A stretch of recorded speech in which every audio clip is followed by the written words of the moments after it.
من و برق چشمام تو و شاد رنگی، چه احساس خوبی چه حال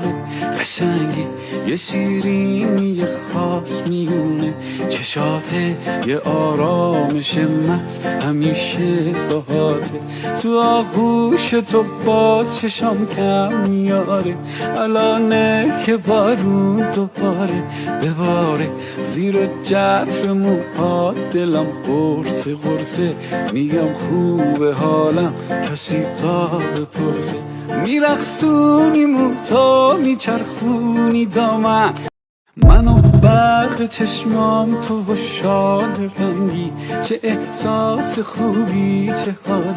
قشنگی، یه شیرینی خاص میونه چشاته، یه آرامش محض همیشه باهاته، تو آغوش تو با